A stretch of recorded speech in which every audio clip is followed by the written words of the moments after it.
Should we wait like 2 minutes? Let me get this a little bit. I think we can get the presentation, right? So I'm going to wait like, well, 1 more minute? Would you like that? And then we will start immediately.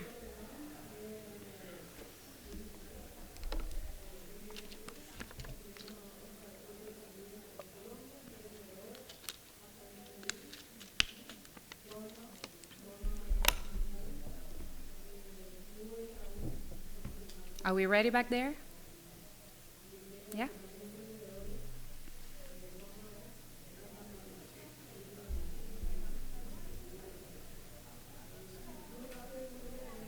Ready? Fantastic. So, welcome everybody. I'm so happy to be here. It's so nice to be home and to have the privilege to share with you some of the lessons me and my team have learned from probably one of the most exciting projects I have worked in the last 20 years. So we are accelerating SMEs, small and medium-sized businesses in Latin America. The program is called WE3A, and I'm going to talk more in details about the program. I'm Professor Eva Vazquez, or Dr. Eva Vazquez, as my students like to say. I was born and raised in Puerto Rico. I moved to Arizona to be a professor from Thunderbird, School of Global Management, 5 years ago, but glad to say I haven't actually left at all. Like, I've been working with Puerto Rico and this ecosystem the whole time. So I'm really thankful, grateful for you to be here and to share with you this. So accelerators have been growing and multiplying exponentially around the world in the last probably 2 decades, right? We are talking about thousands of accelerators around the world by now, but most of them are really impacting early stage companies, what we call startups. Usually those companies their characteristics are around, well, they're usually trying to validate their business model. They may not have any investment at all. They are looking for financing. They have small teams. They're still figuring out how to bring their resources. They may not be selling much, or they may be selling, right, around $500,000, depending on the geographical area. And most importantly, if you have worked with the startups before, number one challenge is what? We need more money. We need more money, we need more customers, and we certainly need to validate that this is the product the market wants. So that's usually what accelerators are working with. So those programs are usually designed to make sure these companies are investor ready and they are willing and actually successful raising funds from investors. But I'm going to talk about a very different kind of accelerator, right? WE3A Accelerator was designed by the Masrin Center for Global Entrepreneurship and Family Business at the Thunderbird. Some of my team is here. And we actually designed this platform to foster innovation, job creation, and growth in general in those small and medium-sized businesses. And we actually used a very, very different approach. So most of what I'm going to talk about is the lessons we learned as we built a very different platform, basically customized for older small and medium-sized companies. So WE3A, in fact, is a collaborative initiative of the Inter-American Development Bank, IDB Lab, and the Women Entrepreneurs Finance Initiative, or WE5. Together, they are key in financing and supporting this program. In fact, the WE3A is actually a bigger project. It actually has 3 components: Aspire, Activate, and Accelerate. The Aspire piece is for those women that are basically evaluating the possibility of becoming entrepreneurs. The Activate is for those that are already working with their business opportunities and they want to know more about how to launch and how to succeed. But the Accelerator was built for older companies and companies that need knowledge, access to networks, because they are aiming basically to grow their ventures. Currently, we have been working for 3 years with this model. We've been impacting over 100 entrepreneurs in 6 countries in Latin America: Guyana, Honduras, Guatemala, Costa Rica, Ecuador, y El Salvador.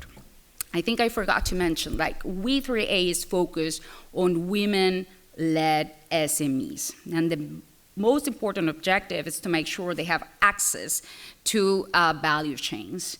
So again, working with women has been a privilege. And this program, it's basically providing them the tools that they need to move the needle in their businesses. Why we need to accelerate SMEs? Why it makes sense, right, to go with those companies and not startups? The truth is that when you look at Latin America, 99% of the companies are small and medium-sized ventures. They employ over 60% of the workforce in the region. So there's plenty of research out there that says, if we actually get these companies to produce more, to grow, we will have tremendous impact in the region, right? We will grow, we will have more jobs, we will make a very significant difference for Latin America. So it makes all the sense in the world to focus on SMEs. But to actually accelerate SMEs will take a very different approach, right? You need to build or design a very different accelerator. In this case, you certainly need to provide customized education. You'll see in a later slide that these companies have a very unique set of challenges, very different from startups. So you need to build content that will help them tackle those specific challenges. You also need to evaluate the mentoring dynamics that you design for the accelerator. I'm going to show you. We are not using a one-on-one mentoring. It doesn't make any sense. We are using network mentoring, and it's, again, because they have a huge list of challenges, and we need to build, again, a network of plenty of resources to tackle those challenges and to bring the knowledge they need. And we need to have the right network, because one of the things that we found is that we need to encourage and actively ask these companies to build their own network of resources. That makes a huge difference in the results of the accelerator, and it has become a key feature of the program. The accelerator have a pre and post data gathering process, and we are doing that because we know, like, for that customization to happen, we need to understand those companies. So from the applications, and this is coming from 129 participants we already impacted, the truth is we learned that, again, we were working with different companies. These are older companies. The average age of the companies we are impacting is 11 years. But we have companies of 20 years in operations, 25, okay? They are small and medium sizes, but the aggregated data, it told us that they are already generating over $13 million in annual revenues. So they are certainly selling. They have a solid product, so people know those products and services in their markets. And they are creating over 1,000 jobs already. So again, important companies, older, but critical for those regions in terms of economic development. The last thing we learned was about the challenges, and we will see a list, but guess what? Financing is not the most pressing challenges for small and medium companies this age. And that's important because the list of, again, challenges tell us that we need not to prepare them to meet investors or to go to the bank. We need to actually tackle a lot of other challenges before we give them money. Money alone won't boost their growth. The design of the WE3A Accelerator truly stemmed from my doctoral dissertation. after studying one of the top accelerators in US, I concluded that when you're designing an accelerator platform, you need to take in consideration the life cycle stage of the company and the challenges that are related to that life cycle stage. You also need to understand that dynamics for the mentoring component may need to change based on the life cycle stage of the company. The network of resources surrounding the program, not just the mentors, but peers and key resources from different ecosystems, in this case, on Latin America, make a huge difference as well. So you need to take those in consideration as you build and you manage the platform. And certainly what I called in my dissertation the alpha mentor, which is nothing else that the manager or the couple of managers basically making sure everything works, they have a lot of responsibilities. You need to develop your own network, you need to nurture that network, but you also need to be kind of a mentor for those companies, which means that you need to have several skills, you need to gather enough information, but you also are responsible for the customization, for bringing the right resources to the table. When you talk about the venture life cycle stage, the truth is you need to have the perfect fit between the challenges of the company and the content you're developing. So you will see, as we gather the information, we realize many of those companies struggle to find the right program because most of them were built, or at least in the region, for early stage companies. And they have, again, other challenges. So that fit, it's critical. Basically going from that fit in terms of content to a fit in terms of the mentoring dynamics is also important. As I said before, the one-on-one mentoring sessions won't work as well. They have 5, 6 different challenges, and it's impossible to ask one mentor to actually cover all those topics, to have expertise, and to actually give them access to resources that could help in the process. So we are using network mentoring, and you'll see in a later slide, we have over 15 top-notch mentors working with us to develop the right dynamics for these companies. Selecting those mentors is important. You need to be very opportunistic. It's not just about the knowledge they bring, but also the connections. So again, having the alpha mentor, selecting the right sort of resources is critical. Then the alpha mentor needs to make sure that every time the cohort changes and you are looking at a different set of challenges, you actually go back to your network and look for new people that could bring the right knowledge and then keep them in that network because you may need them in the next cohort. And as you build your network, well, you may actually provide even more resources to your participants. So as I said, we do a pre and post data gathering. So the pre is the application, and we gather as much information as possible so we can determine what's the life cycle stage of the company and the challenges. And in this case, we immediately discover, as I basically highlighted before, that access to capital and financing is indeed not necessarily the most pressing challenge. Very interesting for those who specialize in marketing. Marketing is actually the biggest challenge for these older companies. Defining the product, the pricing, social media, how to create the right advertising for those products, or how to change, right, to innovate in those models. That's basically the biggest challenge. But take a look at the whole list.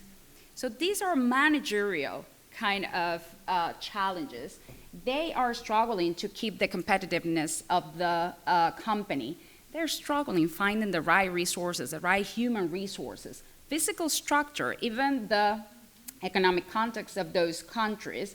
They want to increase profitability, so it's not just about increasing sales. They want to find efficiency in their business models. So right here you have evidence. Again, you can give them money, but if they don't solve all these problems, multiple problems, they won't grow. So first lessons we learned as soon as we launched 3 years ago this 6-month program. First, the customization, it's critical. Most of them, again, were participating in multiple programs in the region, including accelerators, but because most of them were designed for early stage companies, they couldn't actually make it, like, really bring the knowledge they need to make a difference for their companies. So again, we are providing them with advanced knowledge that it's targeting or helping them tackle a specific challenges. So access to capital, again, not the most important one. Yes, we ask them to prepare a growth plan. They are prepared to go after financing, but guess what? Most of them already have very good relationship with banks. They have investors, and to our surprise, when they get to innovate and improve their business model, there are actually customers out there willing to pay in advance and finance kind of the innovation because they already have a brand, they already have tradition, they already have a name out there and customer that trust them. So again, once they tackle all those challenges, financing may not be the most pressing challenge. That's why we built WE3A the way we built it. So we are providing our participants with 5 workshops, intensive executive education, truly advanced, and 3 webinars. Most of these are asynchronous, and I'll explain later why, okay? So again, it's executive education level. This is not foundational. We have 5 mentoring sessions.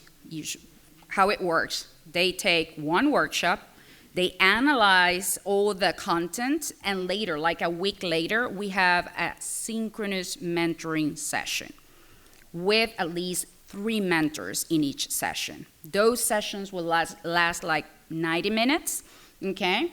But again, they have access through all those sessions to over 15 mentors with different expertises, different perspective, and you'll see it's a regional network. They're coming from different countries as well.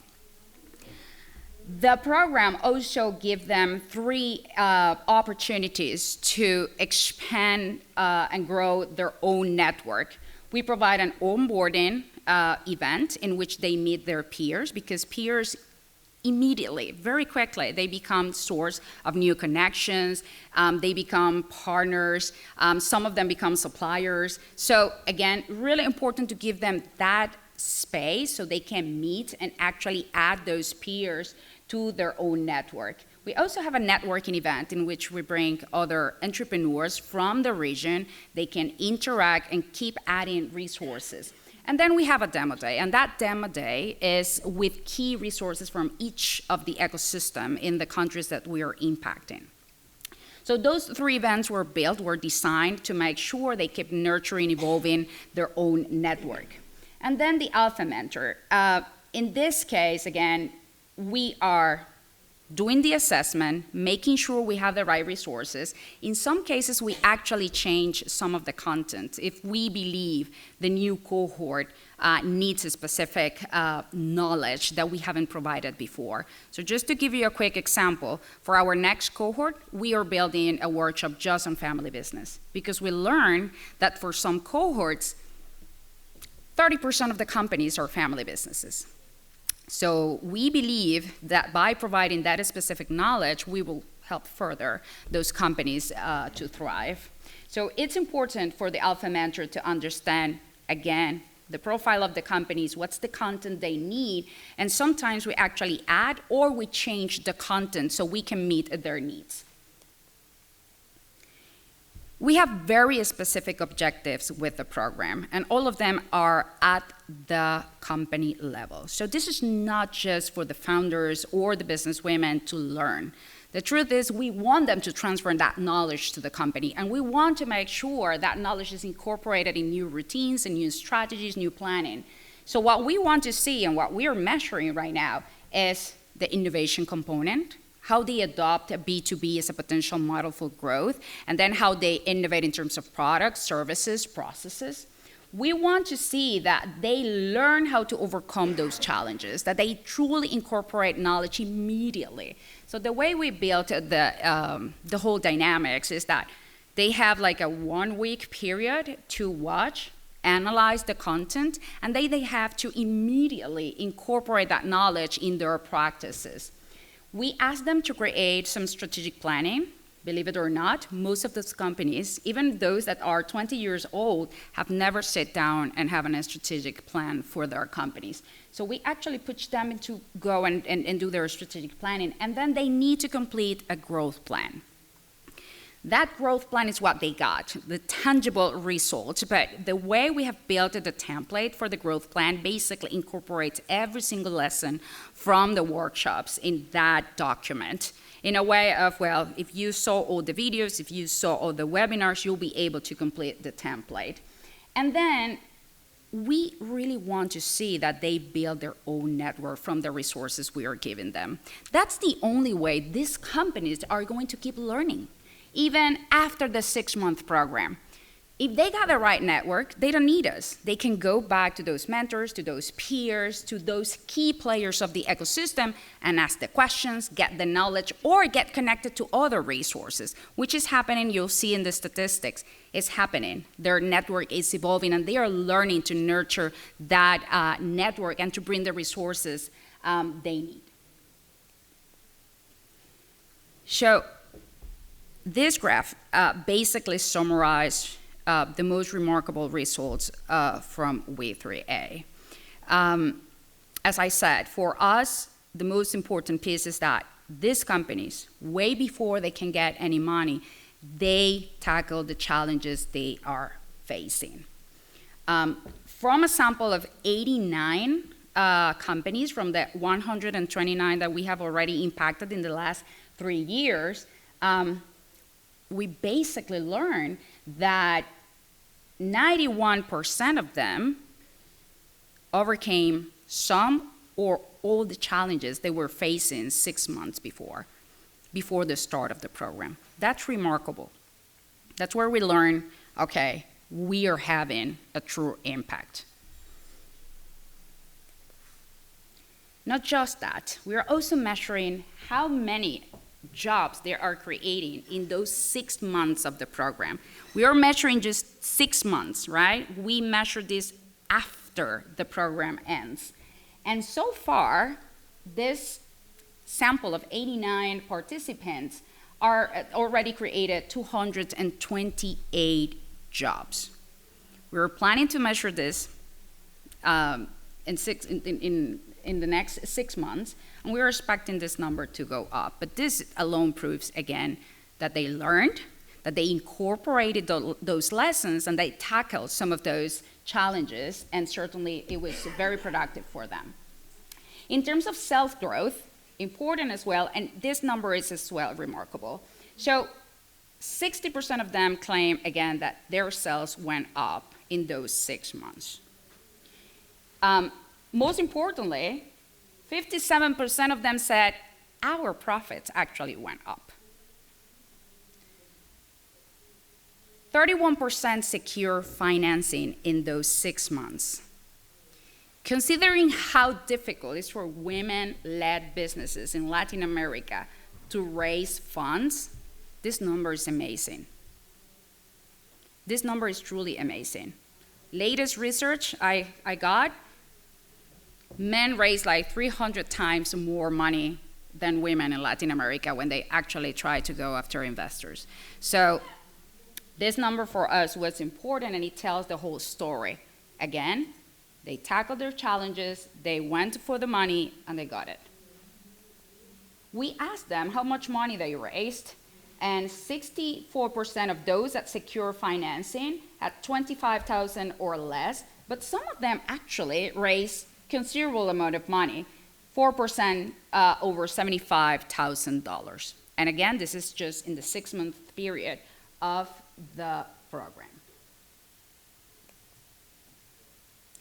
So among other lessons we have learned in these 3 years, women are ready, eager, and capable of growing their businesses. If we put together the right resources, they will do it. But most importantly, they want to be part of the progress. They want to be part of the economic development equation in Latin America. They just want us to trust in them. They just want us to give them the knowledge they need. We don't even have to spoon feed or kind of hold their hands. They are ready. You give them the information, they will apply it, and you will see their results. There's a caveat here. So all of this depends on a very important factor that we need to evaluate in each of the countries is access to technology. Access in form of internet and technology savvy. Why this matters? First, all the content is in a digital platform called Canvas that we at ASU own. Well, we have the license and we use for these sort of programs. And if they don't have good internet, they cannot see the videos. They cannot spend enough time, and they struggle, right? Then the mentoring sessions are synchronous. And it's important for them to see each other. We're from Latin America. Like seeing the people, talking to the people matters. So if they don't have good internet, they won't be able to participate from the content or the mentoring sessions or the networking sessions. So this is critical. This is vital for for the platform. Then technical knowledge. Most of them are struggling with digitalization. They want to be building e-commerce kind of platforms. They want to know more and to apply new strategies on social media, marketing through social media, and all of that depends on how much they know about those platforms and the applications they use. So both matters, the internet access, but also the knowledge we provide them in terms of the applications that are available so they can accomplish what they want. And also, what's coming next, right? Today we were talking about AI. They're all worried about this. They want to use these tools. So we need to give them access, but we need to give them the knowledge. You can see here, and these are in Spanish again. These I took from the post-program survey. We sent the survey next day after the end of the program. Again, important to measure impact. And these are some of the quotes for you to understand how important this is for them, so they recognize this gap. Insertar al mercado los productos digitales. Quieren tener productos digitales disponibles. Actualizar y mejorar la estrategia de marketing digital y posicionamiento de marca. That was, I don't know how many times I read that. And by the way, when we ask the questions about the challenges, it's an open question. We don't give them choices. So we were able to analyze how many challenges each of the companies had.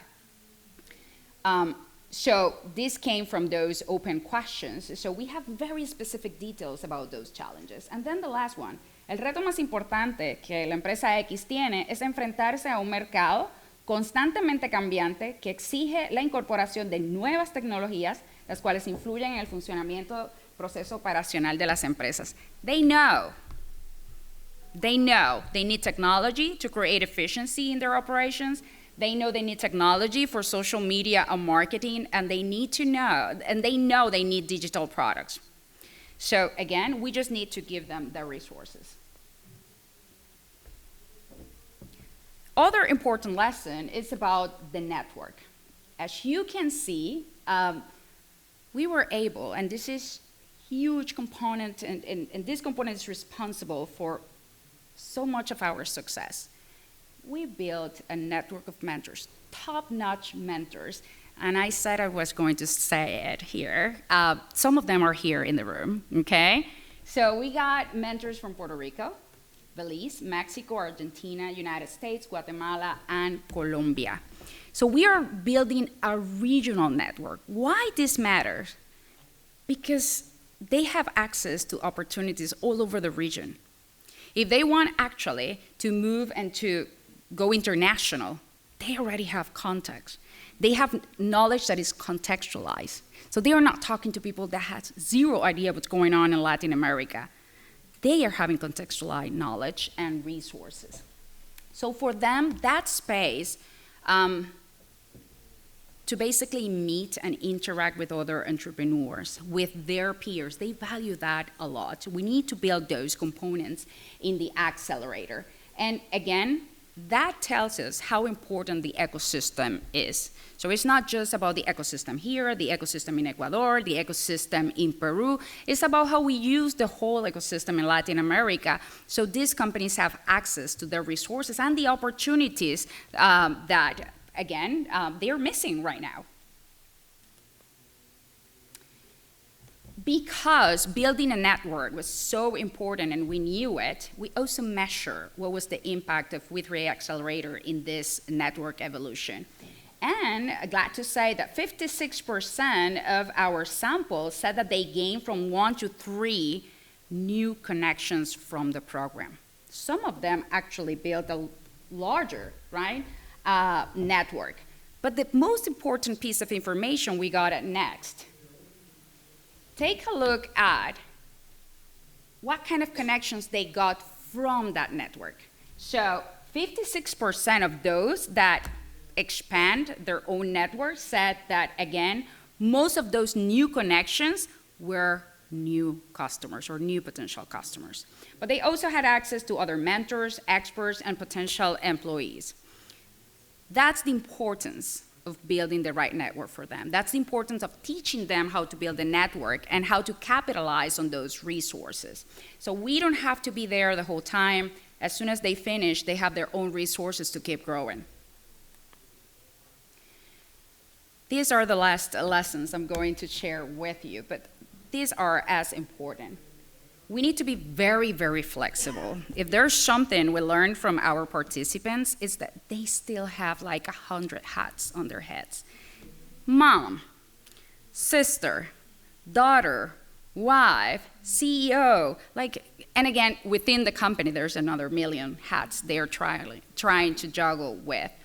The program needs to be flexible. We provide asynchronous content so they can just watch and analyze the content on their own pace. We are very strict. This is a 6-month program, but the flexibility allowed them to basically either see the content several times or to stop, go, cook, come back, do homework with kids, come back, and that matters. For them, especially when you're working with women, this is critical because they don't have the time and all of them are juggling that many roles. Gender bias is very real. I will say tangible for them. So we need to account for that big barrier. It's real for them, so we need again to acknowledge that it's a little bit more complicated for them. What we learned as well is that if we bring the right role models and other women that have done it, survive, and work with this gender bias in different industries or different type of companies, they get the right inspiration, again, and motivation to work with those several challenges in that area. Again, that motivation and inspiration together with the knowledge you're providing has proven to be important. So it's not just about giving them content and executive education, but bringing the right role models, the right stories, case studies from the region, right, that they can feel related, has proven to be very effective. And in terms of program logistics, building spaces to answer questions, to further kind of validate their abilities and their capabilities, to actually help them with technical issues, the platform. We incorporated this later in the game, and it makes a huge difference. So again, we need to customize this to their needs and being flexible and incorporating different components, again, that could make a difference for them. They will appreciate it, and you'll see the results later. So WE3A started in 2001. And we impacted Costa Rica, Ecuador, El Salvador, Guatemala, Honduras, and Guyana. The last cohort of WE3A is running this coming semester. But we have good news. This specific accelerator model, it's going now to be available for Costa Rica, Ecuador, Panama, Mexico, Colombia, Peru from 2024 to 2027. We are launching, we already launched the new 2 cohorts. For this model, and we will be impacting way more women-led business or SMEs in Latin America in the next 3 years. So happy to report that we will be there to make sure they take the right steps and that they thrive.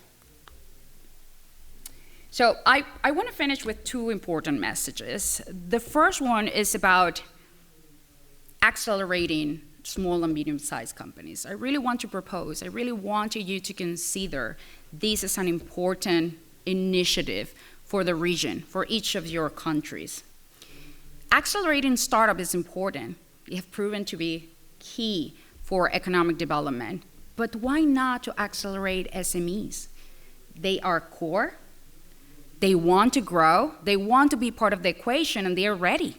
This accelerator is just evidence that they can do it if you provide them with the right resources. And they can grow actually pretty fast.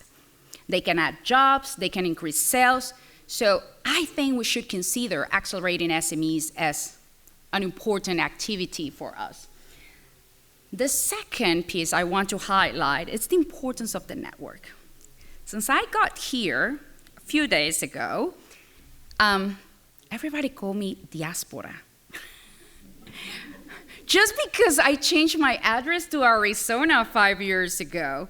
But those of you that know me, I'm still so committed to the ecosystem in Puerto Rico. So I like to think that my commitment just expanded. So besides Puerto Rico, I'm now committed to helping and enhancing and improving the Latin American entrepreneurial ecosystem. And I actually became a connector. I'm connecting Puerto Ricans to the rest of Latin America, and I'm bringing resources from Latin America to Puerto Rico. So with that message, I really want to invite each of you in each of your countries to start thinking about all the connectors we have out there. Don't call them diaspora. They are potential connectors and key resources. I think all of our countries and all of our entrepreneurs, it doesn't matter the life cycle stage of the companies. They could be startup, they could be SMEs. They deserve to have those connections. Growth is not just about knowledge or financing. You need those connections to actually make it happen, because you need access to suppliers, you need access to customers, and that only happens, and even investors, only happens if you have the right connections. So it's time to get out there, get the connectors, build the right network, and why not? Let's accelerate SMEs in Latin America. They are ready, and they will make a huge difference for all of us. So thank you so much. I'll be here for questions.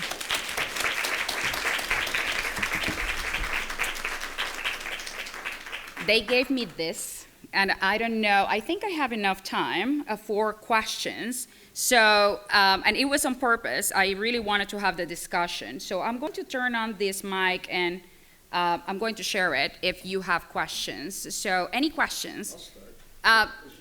Ladies first and then. I'll take the mic. So, thank you. And I hate podiums, so I'm going to move. Okay. Good afternoon. Thank you for that. My name is Jamila Lodge. I'm representing Bermuda Economic Development Corporation out of Bermuda. We offer an accelerator program, but it's in person. And I'm wondering how, do you have any difficulty getting the women to participate online in that, you know, it's not face-to-face, getting them to complete everything that they need to complete in the 6 months, and how do you manage that? Well, let me go piece by piece. So when we started, the biggest challenge was making sure they have access to the internet, the right access. So some of them were connecting from the phone. So we had to modify the way they navigated the platform, the Canvas platform, because we knew many of them were connecting from the phone. They are eager to get these resources, so they will do whatever. We got people that moved into a restaurant, move around the city to get the signal. Some of them send like excuses, like, I'm sorry, I don't have enough bandwidth, I won't turn on my camera, but I'm here and I'm going to pose my questions. So I think when you build the right platforms and they know, and this is critical, they need to know the value they can get from the program. Building this online gives them a lot of flexibility. So I'll argue that coming in person may actually give them less flexibility. It could be a lot more intense. Well, if you keep them online, again, they can create their own itinerary. They can create their own pace.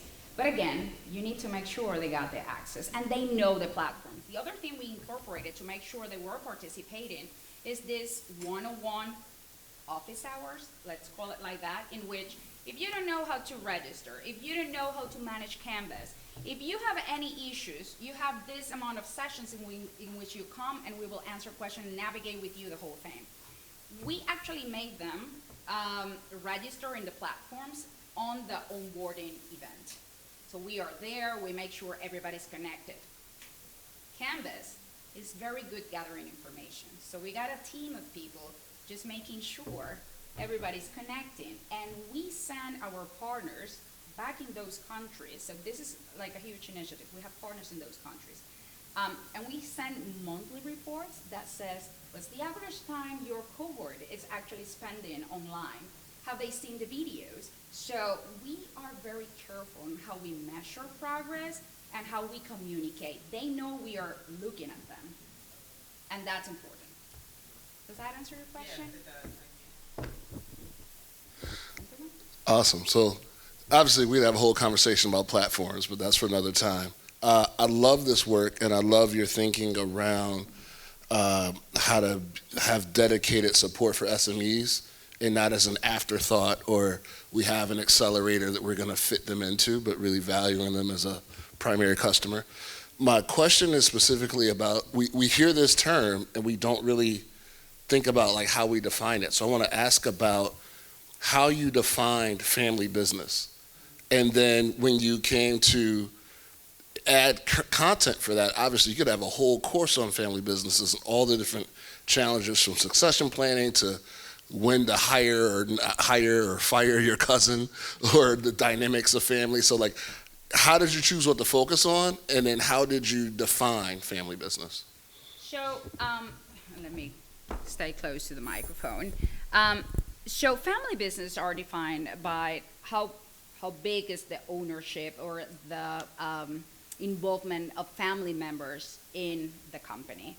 So if they own over 50% and they are in key managerial positions, and we are talking about keeping control as a family, that immediately is considered a family business. What we have seen through WE3A is that many of those women, thank you. Is it on? So what we've seen is that many of the women already inherit the business. And what they are struggling with is not succession. It's about how I transfer the brand that my father created and the credibility to me as the new CEO. How I convince my employees that I have the same capability, the same passion, the same commitment with this business. How we convince customer, which is a huge challenge, that I'm going to perform as well as my father. That I'm here to innovate, that my company's ready, that I will do what it takes to keep the company afloat or even growing. Because some of these companies, when you are 11 or 20 years old, they have plenty of customers, but they have a huge name and they need to be committed to those companies because they are either supplying important kind of components of other products or because this is the only supplier in the region, right? So what we are going to provide them, it's more of that and not necessarily the theory around, oh, this is how you plan succession, because that already happened. So we need to make sure they have the confidence, the kind of best practices on how I manage the family business, how I incorporated other structures so any other family member, it's integrated into the management or any of the decisions in an order kind of efficient way. That's what that component will be built up. Does that answer your question? Yes, thank you. Fantastic. Any other question? Sure. Does anyone else have want to monopolize? Not really. We have time. I'll be very happy to answer questions. Okay, good afternoon. I am Hi. Karen Caraballo. I'm from Trinidad and Tobago. My organization is called the National Entrepreneurship Development Company. So we do also have a business accelerator program. But I was wondering if maybe our focus is different. You mentioned that 99% of the entrepreneurs there are not really startups, they are more small or large companies. Our focus more is on the micro entrepreneurs because we recognize that that is where they need the most amount of support. And in our program, it is funded by the government, this particular business accelerator program. So I'm not sure if yours is, they have to pay for it, or I didn't pick up that if these persons pay to be in your program. Our program, I guess it is government funded.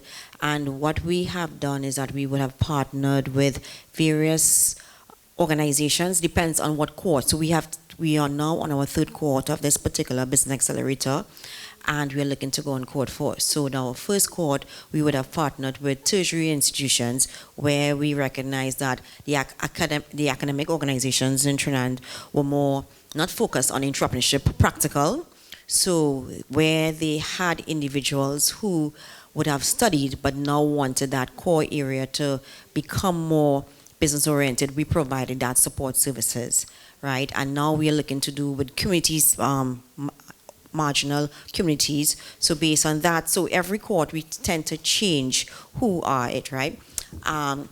So listening to you, I mean, I really like, I was watching some of these steps, which is fantastic, the evaluation, the assessment, and what I wanted to ask about is how do you source your mentors? Because I saw you, I had a very good, we have challenged getting the mentors, right?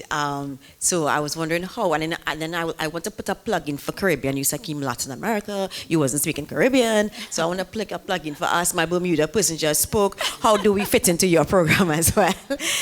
So those things. So there's any things that I just want to ask, more on the mentorship part, and just how do you get your persons? I just want to, you said women. Ours are not based, not fully just women alone. We do pull out, majority, however, who have joined are women, and we have pulled out some of the women to do, we have another company in Trinidad called the state company called Export TT, so we are working with them to make them export ready as well. Right, but let me hear about your mentorship and how the Caribbean fits into that. Thank you. I'm so glad you asked that question because my academic research is about entrepreneurial mentoring within accelerators, and I have learned so much from these new dynamics. The truth is you need to be opportunistic. So let me explain how accelerators that are using this network mentoring dynamics do it, and that's how we are doing it.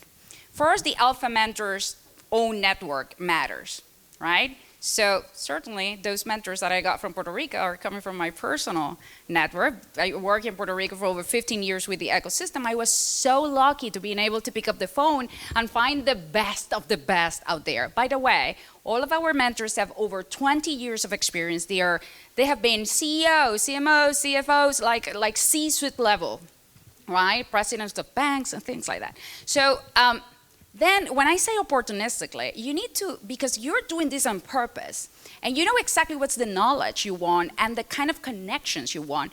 You just need to find them in different kind of industries and networks and call them. You need to have a plan. You need to present them with value. So for example, most of the mentors we have right now, they see tremendous value in being connected to these companies because they're either consultants or they certainly want to be connected and updated in terms of what's happening in the region. But when we go to them, we have a clear plan, we present the whole program, and we present how critical they are for the results of the accelerator. They love to be part of something big, something that will really create change, positive change. So pick up the phone, go to internet, Google, friendly harass a few people, all right? But go after the very best in each industry. If you need it, go present the program. And then because network mentoring is so flexible, and we're not talking about a one-on-one, our sessions are 90 minutes. Not all of them come to each of them. We actually change mentors in each session. So each of our mentors are basically with us, what, maybe 3 hours the semester? Well, I'll give them more work this next coming semester because we are doing more cohorts. But the truth is, again, the commitment is small.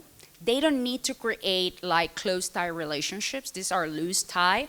They just need to make sure that they can contribute with knowledge and that we are also asking them to connect our participants with any other resource they deem important. So does that answer your question? So you need to be purpose-driven and kind of bold. Just ask the best and try to bring them. I'm sorry? I'm not. En el Caribe. What's the question again?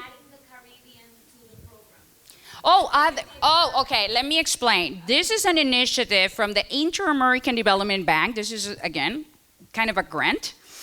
And financing institution is WE5 and, of course, IDB Lab. So we're not the ones defining necessarily all the countries, but we will be more than happy to get more money in the next, 5 years and incorporate more countries. We will be more than happy to do that. Any other question? Yes. Yes. I'm Marlene Hernandez from the University of Puerto Rico. I know you well. Yeah. I just want to ask, can you elaborate a little in gender bias? Because in those countries that you are working on, sometimes, even women could be against women leaders, because they're very conservative. Am I right? Because, I can see obvious that, that the man and the woman role, but I'm wondering whether women against women becoming leaders in those countries? So they're taping. I'm going to be bold, honest, but careful. So this challenge, we were expecting it, but we didn't expect that it was so big. So let me explain. Many of these women are very successful in what they do, but they struggle convincing men, like high qualified men, to work with them. Some men, I'm not going to say all, it's not all, but it's really difficult to find qualified employees, male employees, that wants to have a boss lady.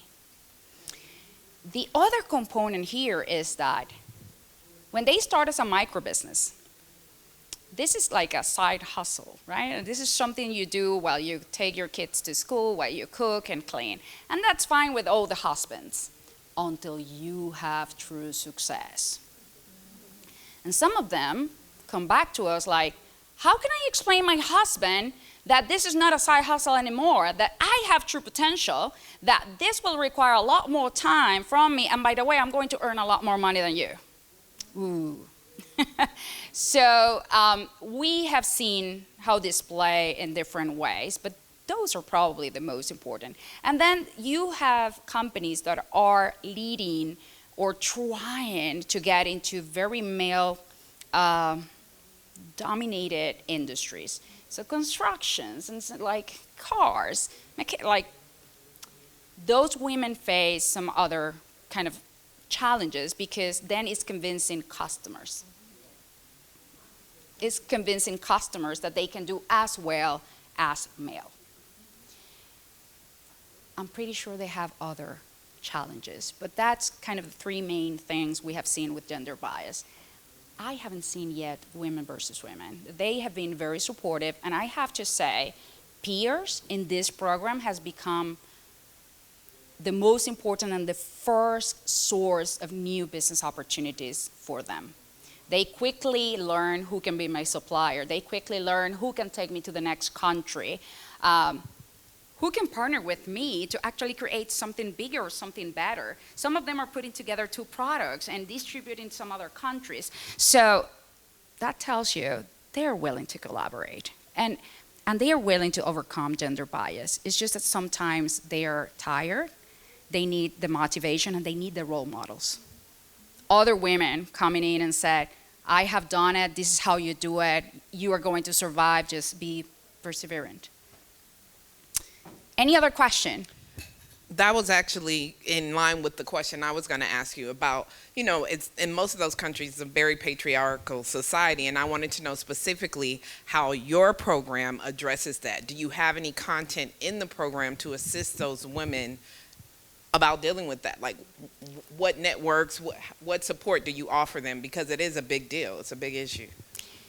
As soon as we realized this was a big issue, first we changed some of the networks. So we brought more women, big positions, great kind of careers in very specific industries, to have the right models, role models, and also because they will be able to answer very complicated questions. And those are probably the most fun sessions we have had so far. It's like, okay, nobody's recording, just like here. Like, we don't record just because everybody's open and everybody's candid.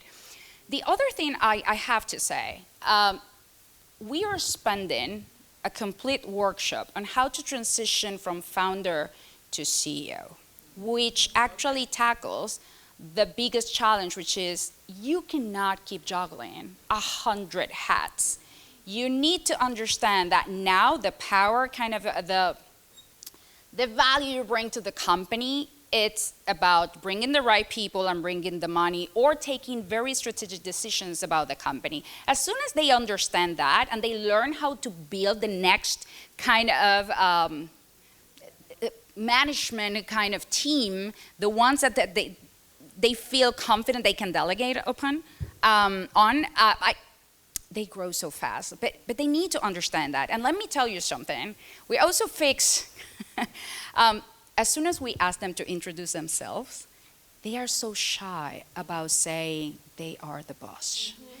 They come like to the camera and said, I'm the founder, manager, and I'm like, hold. You are the CEO of this business. Repeat with me, CEO. So I think you also need to have that kind of empathy, and you need to identify those key issues and address them immediately. That's why the alpha mentors and whoever is leading those sessions need to also act as a mentor. You are the one not just selecting the mentors, but you give that information early on. I still remember, as soon as we got the first mentors, we said, there's a big issue with this gender bias kind of challenges, and this is what's happening. So they can come in and actually be prepared to answer questions, to present that kind of empathy, to bring examples. And then you, as the alpha mentors, the program, need to identify and provide specific tools so they can tackle that. That program on leadership, that workshop, 2-hour workshop, has proven to be very effective and important. Sure. We have 3.5 minutes. I'll be quick. Hi, Eva Vazquez here from Puerto Rico. Good Hola. to see you, Eva. Hola. So in my experience, I've seen here and outside of the island that some programs, when they're geared towards women, they tend to be a bit superficial. And sometimes there's a struggle when you have women that want to go into male-dominated fields, as you were mentioning, and it's sort of easier to tend to those women that are in women-considered businesses, sort of like lifestyle businesses, beauty, fashion. And it's not that we don't want to support those women, but how does the program ensure that it doesn't stay at a superficial level and it has the same impact that other programs that are not necessarily specific towards women have that same impact, and you help women across a variety of industries, whether they're women-dominated fields or not? Great question. So I didn't include this information here. Now I know I should. So when you're building an accelerator, one of the most important components that nobody sees, that's the truth, only the person that designed it, is the selection criteria. If you don't pick the right businesses in the right life cycle stage and they are sharing the same challenges, you won't be effective. You will build something that may not impact half of the companies. So you need, again, to be very, very specific. So we define not just how many years of operations, we define revenue since inception, annual revenues. We define the number of employees, how many needs to be full-time. We know exactly how to identify a specific life cycle kind of stages in companies, but that comes, of course, with the expert. That's what we provide, the expertise in terms of designing this. But you need to be very, very specific. Once you select the right company, then you build something intense, purpose-driven. You need to build something that is as advanced as they need, but you make sure everybody's on the same page. Everybody is capitalizing on those resources. That also helps the mentors. So when mentors comes in case of WE3A, I'm happy to report, they are like, whoa, these are real companies. They are making great questions. They are ready to incorporate the knowledge I'm giving them. Like, they are not playing around. This is not superficial.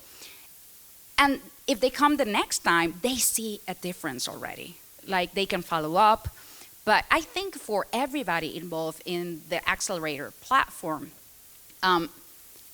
looking at that progress, understanding that what we are doing have a real impact, that we built the right thing, and they are, again, seeing impact and growth. That's critical. Thank you. Any other question before we go? We have only 30 seconds.